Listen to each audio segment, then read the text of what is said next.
सर्वांना जय शिवराय। आजच्या व्हिडिओमध्ये आपण पाहणार आहोत नवऱ्याला बायकोकडून कोणत्या अपेक्षा असतात। तर मागच्या वेळेस पण मी 2 वेळा हा व्हिडिओ बनवलेला आहे आणि तुम्ही सगळ्यांनी त्या व्हिडिओला अगदी भरभरून प्रतिसाद दिलाय, त्याबद्दल तुमच्या सर्वांचे खूप खूप खूप धन्यवाद। आणि बघा, आजचा विषयही असाच आहे की नवऱ्याच्या बायकोकडून कोणत्या अपेक्षा असतात। अगदी छोट्या छोट्या अपेक्षा असतात। नवऱ्याचं प्रेम हे निस्वार्थी असतं।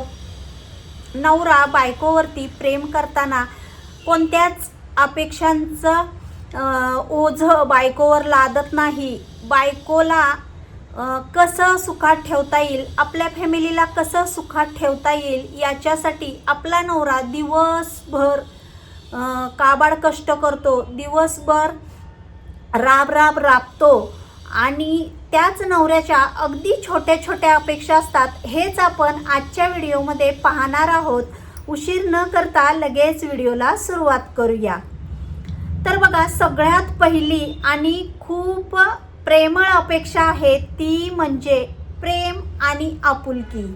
आपल्या नवऱ्यावर तुम्ही भरभरून प्रेम केलं पाहिजे। आपल्या नवऱ्याबद्दल आपल्याला सहानुभूती, आपुलकी वाटली पाहिजे।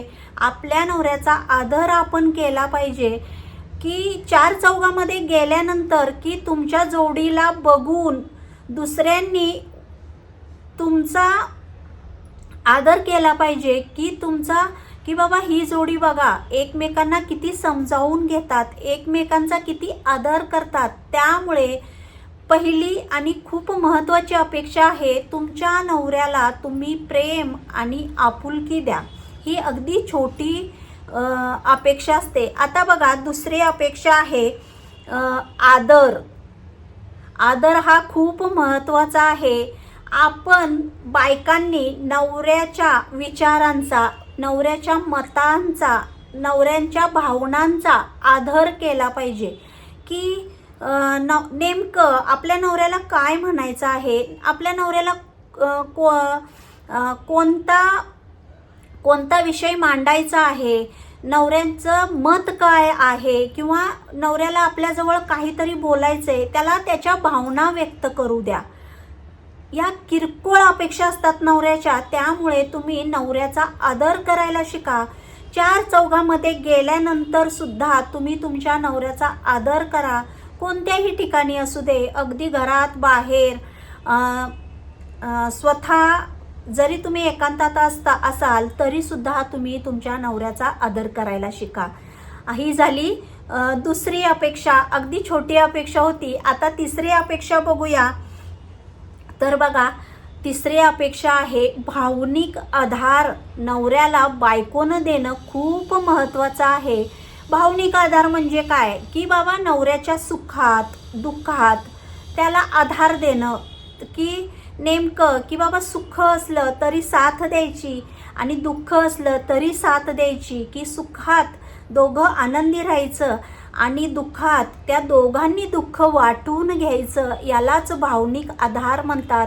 नवऱ्याला भावनिक आधार दिला तर त्याला थोडं की बाबा हा माझी बायको माझ्या पाठीशी खंबीर उभी आहे याचा सार्थ अभिमान वाटतो। त्यामुळे तुम्ही तुमच्या नवऱ्याला भावनिक आधार द्या। आता बघा, 5वी गोष्ट आहे आणि खूप महत्त्वाची आहे। प्रत्येक नवरा बायकोच्या नात्यामध्ये ही गोष्ट असायलाच पाहिजे, ती म्हणजे विश्वास। तुमच्या नवऱ्यावरती तुमचा पूर्णपणे विश्वास पाहिजे। तुमच्या नवऱ्याला तुम्ही का म्हणून प्रश्न विचारला नाही पाहिजे, इतका विश्वास तुमच्या नवऱ्यावरती पाहिजे। प्रत्येक गोष्टीत, घरची बाहेरची कोणतीही असू द्यात, पण त्या नवऱ्यावरती विश्वास दाखवणं खूप महत्त्वाचं आहे। जर तुम्ही तुमच्या नवऱ्यावरती विश्वास दाखवला तर तुमच्या नात्याला कधीच तडा जाणार नाही। तुमचं नातं अगदी शेवटच्या श्वासापर्यंत जसं सुरुवातीपासून आहे तसं शेवटपर्यंत टिकून राहील। आता ही झाली 5वी गोष्ट। आता पुढची गोष्ट आहे ती म्हणजे संवाद। संवाद म्हणजे काय? एकमेकांशी तुम्ही बोललं पाहिजे, मन मोकळं केलं पाहिजे, एकमेकांच्या अडचणी, एकमेकांचं सुख, एकमेकांचं दुःख दोघांनीही एकमेकाला सांगितलं पाहिजे आणि ते दोघांनीही समजावून घेतलं पाहिजे. जर तुमच्या नात्यामध्ये संवाद खूप छान असेल तर तुमचं नातं अक्षरशः कोणीही तिसरा व्यक्ती येऊन ते नातं तोडू शकत नाही. त्यामुळे तुमच्या नवरा बायकोच्या नात्यामध्ये संवाद असणं खूप महत्त्वाचं आहे. जर तुम्ही संवाद ठेवलात तर तुमचं आणि तुमच्या नवऱ्याचं कधीच भांडण होणार नाही. ही अगदी छोटीशी अपेक्षा असते. त्यामुळं भरपूर स्त्रियांना माझं सांगणं आहे की तुम्ही तुमच्या नवऱ्याशी मनमोकळेपणाने बोला. आपल्या नवऱ्याला वेळ द्या. नवऱ्याला हिडीस करू नका. जेवढं तुम्हाला वेळ भेटेल तेवढा तुम्ही तुमच्या नवऱ्याला वेळ द्या. मनमोकळेपणाने बोला, नवऱ्याशी संवाद साधा. आता ही झाली 6वी गोष्ट. आता बघा 7वी गोष्ट आहे आणि खूप महत्त्वाची आहे. या सगळ्याच गोष्टी खूप महत्त्वाच्या आहेत, पण ही गोष्ट तितकीच महत्त्वाची आहे. ती म्हणजे तुम्ही तुमच्या नवऱ्याचा एक चांगला मित्र होण्याचा प्रयत्न करा. की नवऱ्याला असं दडपण आलं नाही पाहिजे की बाबा मी कसं बायकोला सांगू, किंवा ती काय म्हणेल, किंवा जाऊ का नको, ठेवू का नको, करू का नको. या सगळ्या गोष्टी तुमच्या नवऱ्याच्या डोक्यात नाही आल्या पाहिजेत. त्यामुळं तुम्ही नवऱ्याचा एक चांगला मित्र होण्याचा प्रयत्न करा. ही झाली 7वी गोष्ट. आता बघा 8वी गोष्ट आहे एकमेकांचा आदर करा. एकमेकांना तुम्ही जेवढा आदर द्याल, एकमेकांना तुम्ही जेवढी रिस्पेक्ट द्याल तेवढीच तुम्हाला समोरच्या व्यक्तीकडून सुद्धा भेटेल. नवऱ्याने बायकोला दिली तर बायकोकडून नवऱ्याला सुद्धा मिळेल. त्यामुळे नवऱ्याने बायकोने दोघांनीही एकमेकाच्या भावना, एकमेकांच्या अपेक्षा, एकमेकांच्या मतांचा आदर करायला शिका. खूप महत्त्वाची गोष्ट आहे. जेवढा आदर तुम्ही तुमच्या नवऱ्याला द्याल तेवढाच आदर तुम्हाला समोरून दिला जाईल. आता बघा 9वी गोष्ट आहे ती म्हणजे सहकार्य.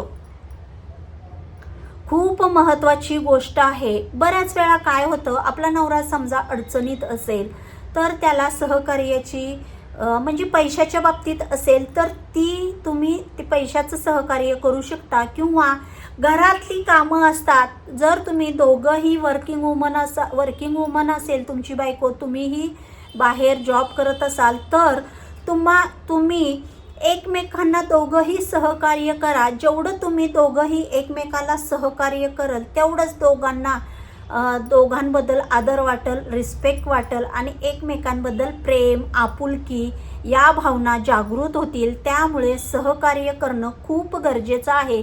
ज्या वेळेस दोघांनाही घाई असेल, गडबड असेल, पटकन जायचं आहे तर तुम्ही त्या घरातल्या गोष्टीत, बाहेरच्या गोष्टीत एकमेकाला सहकार्य करणं कधीच थांबवू नका. एकमेकाला सहकार्य करा.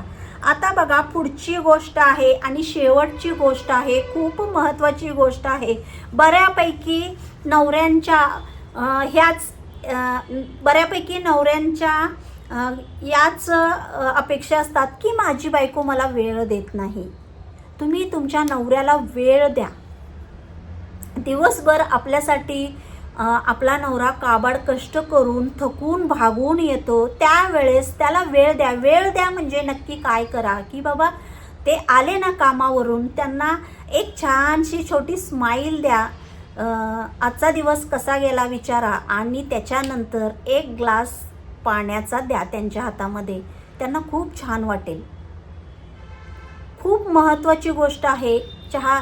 पाणी दिलं की थोड्या वेळाने फ्रेश झाल्यानंतर चहाचा कप द्या. जर चहा घेत नसतील तर प्रेमाने दोघांनीही एकमेकांना वेळ द्या. म्हणजे काय, हाच वेळ की दोघांनी एक साथ रात्रीचं जेवण करा. दिवसभर कामाच्या व्यापातून दोघांनाही सोबत जेवता येत नाही तरी रात्री तुम्ही सोबत जेवण करा. एकमेकांशी दिवसभर झालेल्या गोष्टीचं शेअरिंग करा. या सगळ्या गोष्टी आहेत ना, मी तुम्हाला ज्या काही सांगितल्या त्या खूप महत्त्वाच्या आहेत आणि नवऱ्याला याच गोष्टी बायकोकडून पाहिजे असतात. त्यामुळे या गोष्टींचं तुम्ही जेवढं पालन कराल तेवढंच तुमचं नातं घट्ट होणार आहे. तर तुम्हाला आजचा व्हिडिओ कसा वाटला नक्की कमेंटमध्ये सांगा आणि व्हिडिओ आवडला असेल तर व्हिडिओला लाईक, शेअर, सबस्क्राईब करायला अजिबात विसरू नका. सर्वांना जय शिवराय.